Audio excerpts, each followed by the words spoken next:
sanan ka ɲininkaliw jaabi damina cɛkɔrɔba min nana fo sisan a ko a tɔgɔ ye Modi Dukure a bɛ Bananba ala y'a kɛ a ka denw de y'an kanu ala kama u bɛ an ka derisiw lamɛn wala ala yɛrɛ nana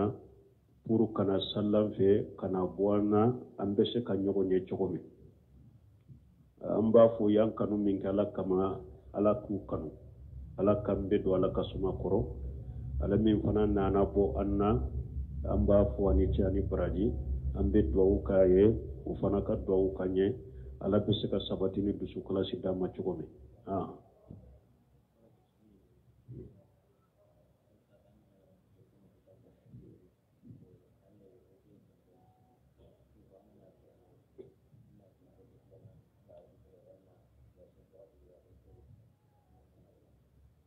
bon ko ni e ye mɔgɔ ka minan ta juru la ko ni n bɛ juru in sara i bɛ juru in sara minan ta na don min minan valeri bɛ min na o de bɛ sara wa ou bien e bɛ juru in sara don min a valeri bɛ min na i b'o de sara bon ni minan taara ni minan sugu min don n'i ye minan yɛrɛ de juru ta ko ni n b'a sagi n bɛ minan in de sagi i b'a tigi ka minan ɲɔgɔnna de saga ma i ye min ta juru la i b'o de sagi mais n'a y'a sɔrɔ e ye min ta juru la e b'a fɛ k'a warilama de sagi a tigi la a prix bɛ e bɛ wari in sara don min a prix bɛ min na minan in prix bɛ min na i b'o de sara a tigi ye misali la Jabiri ka hadisa dɔ bɛ a ko ciden ma baqiya an bɛ ɲaamɛw sa mais an bɛ ɲaamɛ an bɛ se ka ɲaamɛ in tɛrɛmɛ k'a sa ɲɔgɔn ma ni dinare de sanu dinarew de a b'i la juru la mais juru sara wagati an bɛ se ka juru in sara darahime la o bɛ bɛn wa ciden ko a bɛ bɛn mais juru in bɛ sara don min sanu hakɛ min taara a prix bɛ min na juru in sara don i b'o darahime hakɛ de di a tigi ma i b'o darahime hakɛ de di a tigi ma misali la n'a y'a sɔrɔ e ye juru ta sanu de la garamu 4 juru in bɛ ta wagati min garamu 4 a bɛ bɛn warijɛ garamu 20 de la misali la a bɛ bɛn warijɛ garamu 20 de la mais aw bɛ juru sara don min a ko ale bɛ warijɛ de di e ma a ye sanu garamu 4 in jate mina o don fale la a bɛ bɛn warijɛ in garamu 25 de ma i bɛ garamu 25 de di jurutigi ma juru bɛ sara don min prix bɛ min na valeri bɛ min na o de bɛ jate juru taara don min o valeri tɛ jate u ye min fɔ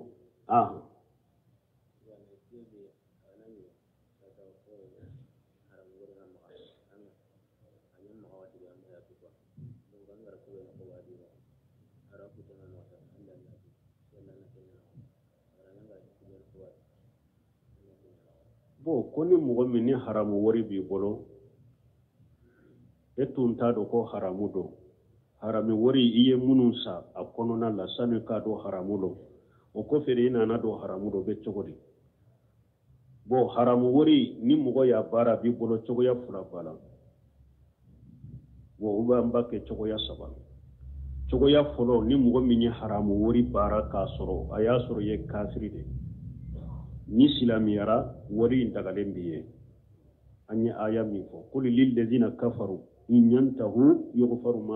yughfaru lahum ma qad salafa ni mɔgɔ ye haramu wari baara k'i to kafiriya de la i nana silamiya wari in dagalen b'i ye silamiya kɔfɛ dɔrɔn i bɛ haramu baara in bila mais wari min sɔrɔla la dagari ye silamiya in bɛ haramu in gurja k'a bɔ ye cogoya 2nan haramu wari e ye silama de e ye haramu wari baara k'i to silamiya de la i tun b'a dɔn fana ko haramu don i ye silama de i tun b'a dɔn fana nin baara cogo haramu de don i ɲa tugu k'ala sɔsɔ ko haramu in baara n'i nana tuubi i b'o wari bɛɛ de bɔ i bolo o wari i b'o bɛɛ de bɔ i bolo k'i yɛrɛ ɲinɛ a la takhallusa minhu i b'i yɛrɛ ɲinɛ a la k'a bɔ i b'i bolo fo dɔnnibaw ko n'a y'a sɔrɔ ni an ko karisa e tun ye silama de e tun y'a dɔn ni haramulen dɔ fana i y'a baara soso bi bolo be feri wori mugo mi wona haramula abe boy boli tegelam ko kato nanya do nanye ninfo atigi obeke sababu yere ka tubi kabo haramulo teke tuguni puru ka tubu da yelaye ambese ka foye ikabalo hake ube mananko hake ata worila ato iki yere nyinala puru anka kanu kata tubu ma oyede na bado ninte togo ya fulana silama do atumbado togo ya sabana etunye silama de ibe haramu bara dola me etunta do ko haramu do ina na do dommi ko haramu do nimbi bolo o maddu ire nyini ola nin dunna ka koro sani ka do ko haramu do o dagariye ona na iriba ka koro man jahu mawijatan min rabbi fantaha falahuma salafa alako ni iriba wajulu nana mu'minna etuntaro ninye iriba barai ne wajulu nani madelilaw nanu foye ko ninye iriba de eye iriba barai bila alako ye mindu ka koro ka tan sani ka do ko iriba do dagariye wala atigi na ya sura le tuntaro ko haramu de do aye mindu o dagaraye ne mimba bolo aka o bo yere bolo ka ayere nyine wala ah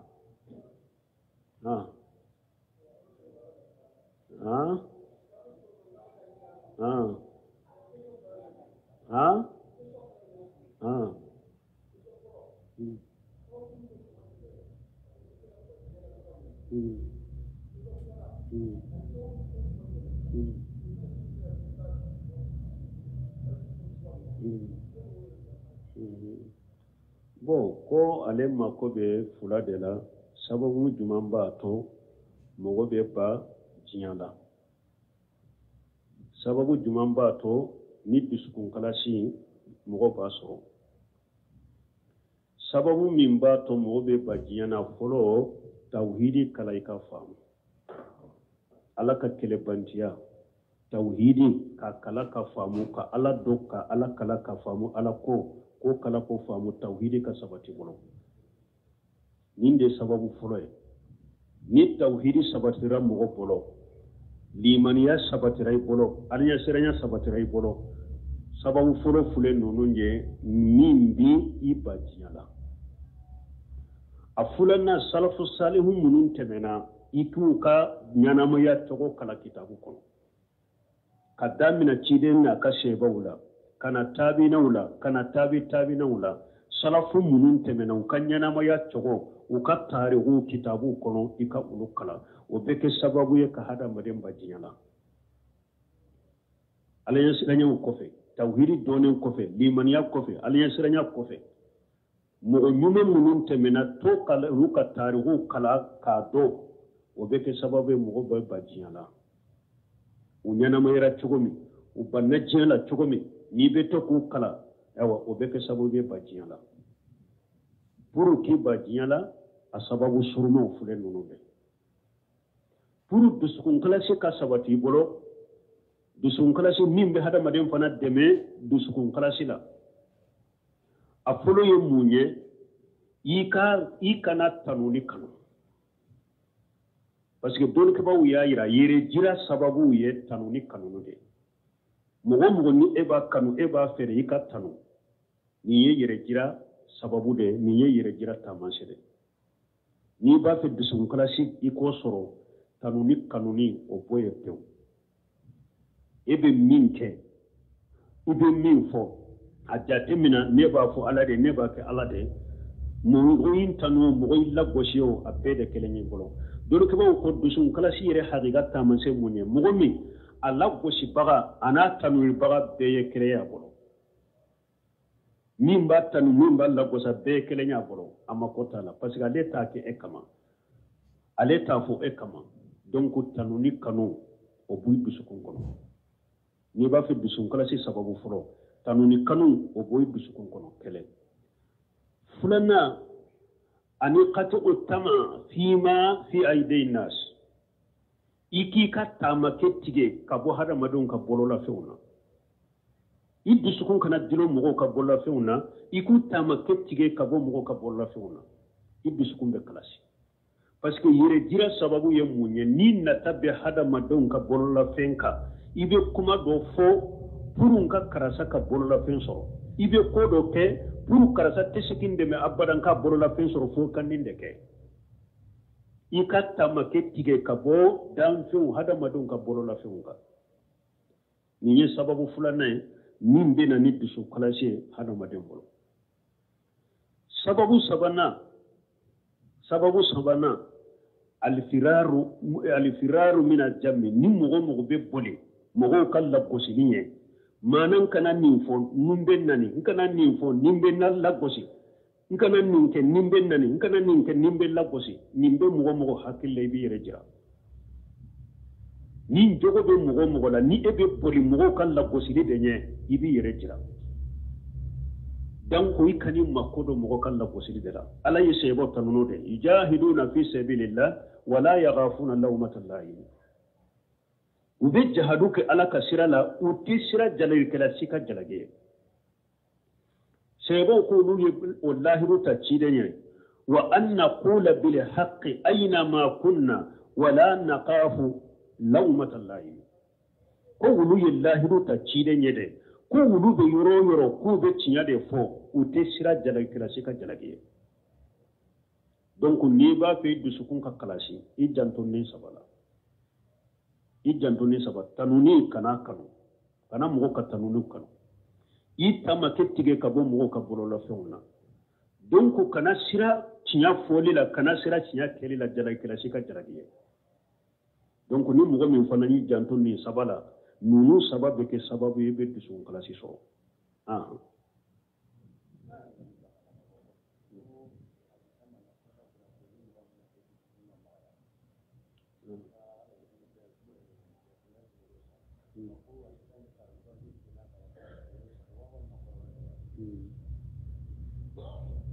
bo ko hadisa nana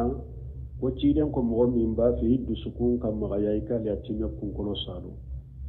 hadisa mbeta jahiru de rube choko wore bala mbeta hadisa sege yere folo asanadu sanin ka kumaka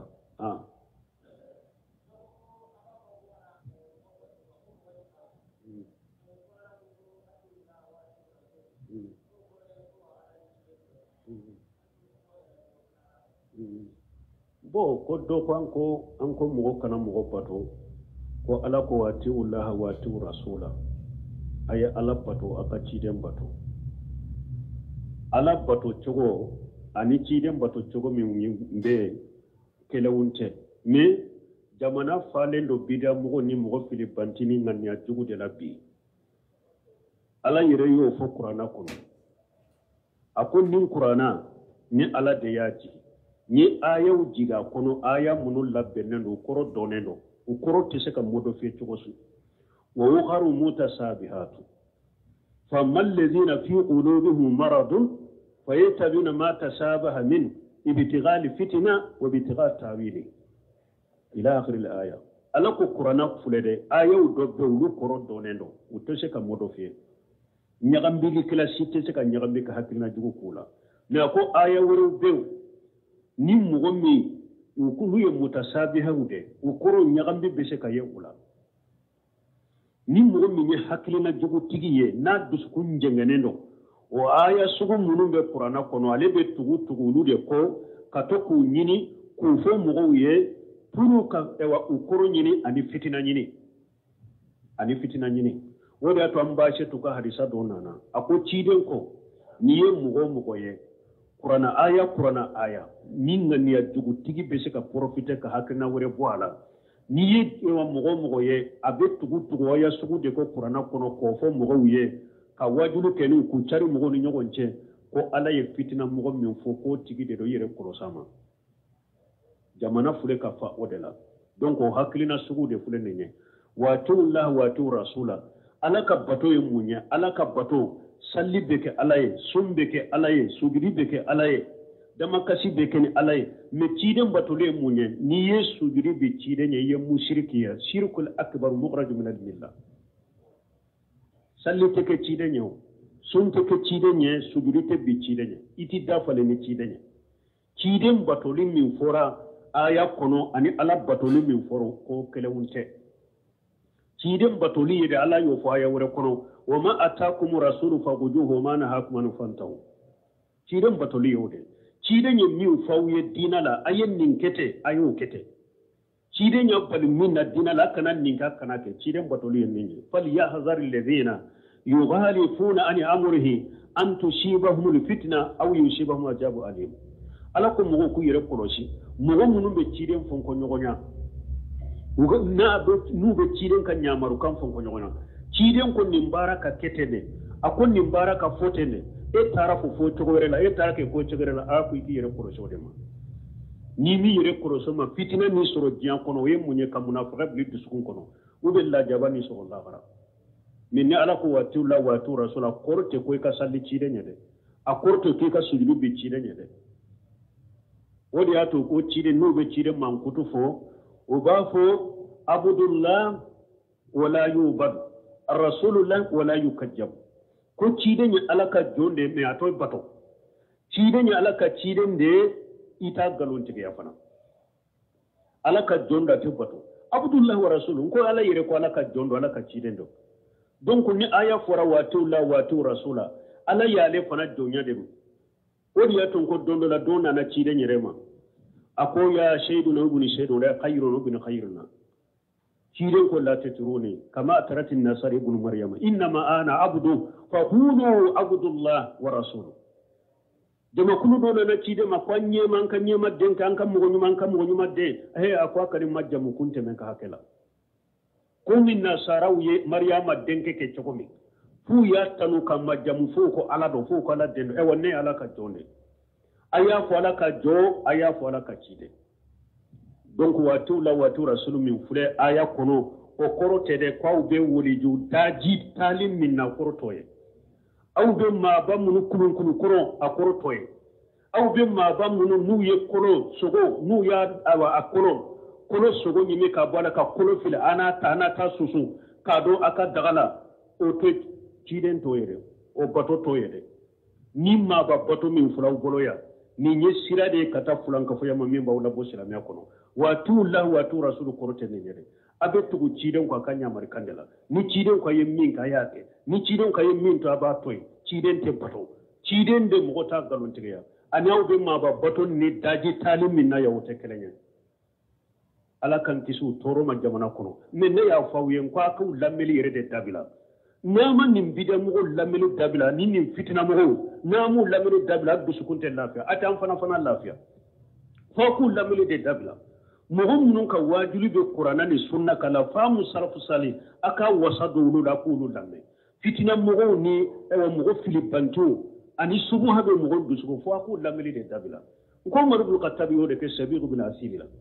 sabiq bin ishili ko tumbe nin ko sugu de ni aya sugu abe wulude fo katoka mo nyinin kula aya sura ni aba musa aba sura ni abdullah ibn amr ibn as abe jibiti de sabiri yere iraqin kade na tumbe jibiti da benni hakilna sugu cari aya mutasabiha munu be qur'ana kono abe to kulu fo kam mo nyinin kula ku cari mo ni nyogonje abdullah ibn amr ibn as aye cibila umar ibn khattab ma ako cedo be abe qur'ana ka aya mutasabihu de takatoka mugo nyini ka ku charci muno charcari ni mugo ni nyogonje umaru ko fere ke ka bila kanan fi madina abdullah ibn amr ibn asiye cedo wule cedo na to madina aya dama ko ni nin ce in ka tai ka da umaru ma ani shebiqi nana madina aya kan nyame shirilento yurome aye shebiqi to akan minan fe akan minan koro ayre nana ani umaru ye nyogon fo ako abdullah ibn amr ibn asiye cedo de kon kana na shabiq kon kana dema umaru ko abemi ako nya ton kam minan koro ako ta no fere na tarantum be min kala mbakila ala farallaka tara ye shabiq suryana nana aya suru umaru sana kana umaru ko kata tamaru bolo jalando tige kana nay folo uno nana udale be umaru korfe ana iye foli bila umaru ka umaru ko ye jonye ako ne shabiq bin islide umaru fana ko ne fana ye umaru bin khattab ne abdullah ne umaru bin khattab la ka jo amir lil mu'minin awa ako intum be minna o fakihata wa abba nunu na nyogona qur'ana aya munu ye mutasabe wulure takamugo nyinin kula umaru ye akatamaro ewa bolo jalata pa kunkolo ka gosi fo joli surula ako aya takata do kasola utara ne kasola tile damado kera ko ay ta bokana ay ya nati tamaro ewa bolo jala ya gosi kunkolo la fo joli surula ko ay tanay utara do kasola tile damado temina tuguna ko ay ta kana ay ta takana unana nay aya gosi ka gosi fo joli surula ko maru ni bi fagan faga chokonye min nim bugo kunye de ko nyagambile min tumben kunkolo la bora de min ni bi harim fagan faga chokonye aw umaru ko sisa ay tanay bo aya abdullah kataka jamana la iraq aya soraba musa la asari be aya ci kataba musa la asari mai kufa ka letri sebe kadaka ewa akwa ba musa la asari man nim fule aya fonye ko tumbe ko minabe aya mutasabiha mununta ku cari cari mugo di nyogon ko aya dabila min dalenta la pasige bidia mugo ka tubi mugo kana dala dalenta ka tubula de linkal letri fule na shera awma nya bila silama be mugo shi kana na ka baroke aya datigala fo kata wakati minna ya ka tubu nya nandara la parce que bidia mugo kuma nyogo nya baro nyogo nya manya kana ta subu hado mugo bisukun kono silama shi kana kuma nyogo nya nyo bila ukade fo kata tubu aka tubu nya sebigu bil isli kera na seba mugo fura sigile man na le nana sigidro be wuli bafo ajamata amirul mu'minina ko marubul khattabi kad kumaka Allah batoli be wuli ka jo asigilen to na mugotan sigilen de la sebaw sebedo ko ni sigira dro bebe jense ko nuna te siguna te kuma fo umaru kanya maruka tumami o digira la o furanse janyana ko digira la baro nyogon ta bolo anim atem mugo sisoro sebaw la nani mugo min bese ka kuma akwa ba musa la sarima ko sisa ne tubura wallahi tubira kullun ja tubu kinka tubu nya fo ite tubu aba musa la sariye letri sebe kana umaruma awa ko sabiri tiala anyalla halami nye sisa tubira haqiqa yeredela aw umaru ko sisa nyenya mariya di ma bese ka kuma nyogonya ana bese ka baroke unya kuma nyogonya ne tumami ewa qawariju wulila ali ibn abi talib tilela qawariju wulila awa ko sabiri etumbe ko sugu mununya la nyini min tumbila awa yika wakati nanade faranka ko ayi alaka jonyuman ka bugoli ya nen lata bunnin ko sugu borane hakilila nete fara auka donc jamana kono ni haklina jugu chaman de fule jamana in kono ube sugu habila mugo te doro kani aya sugu nyini ka soro qur'ana tawsiru be tawsiri sima ke ko wati allah wa tu rasula ibe ala bato chogo mi chide be bato chogo de rito ya tawsiri shi kono ala bato chogo ba damade chide fana bato chogo ba damade nyode fon ko be fere mu tigele da ko ja ko anka fulanka foya do dina kono fulanka foya te sega do dina kono ciden shi mas cine fulanka foya ciden be cira ni tauhidi de ya qaumi ubudullah ma lakum min ilahi khairu ciden cira abafu wa kam ay ala kirimto bato fe wore taw bolo ni alate ciden bato le be sega fara uluka ala ka tugoni fulanka foya de tese ka do dina kono fo kata mugo sa do tumbe ya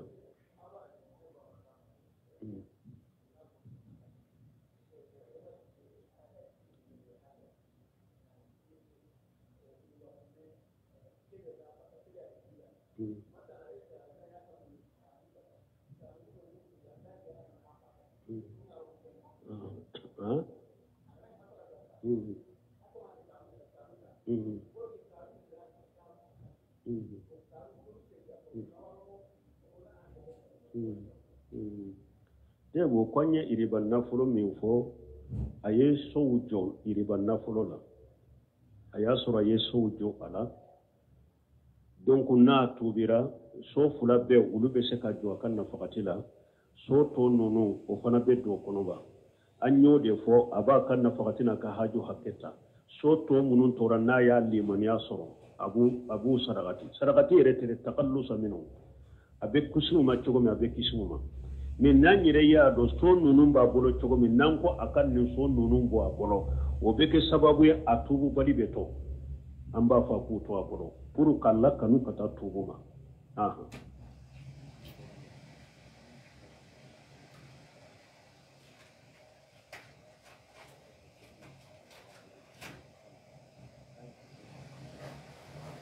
ko ye mun kɛ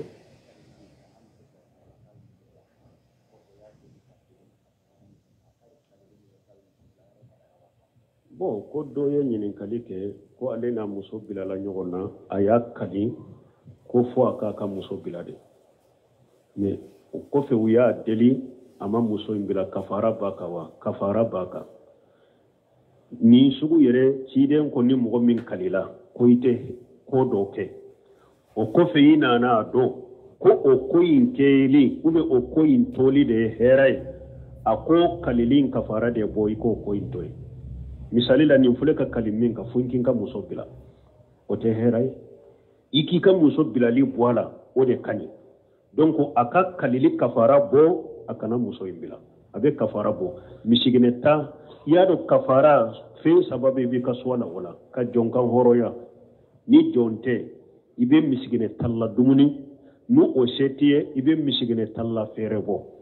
ni saba i bɛ kɛ so de la n'i ye min kɛ n'a y'a sɔrɔ ni saba si se t'i ye dɛ i bɛ tigɛ saba so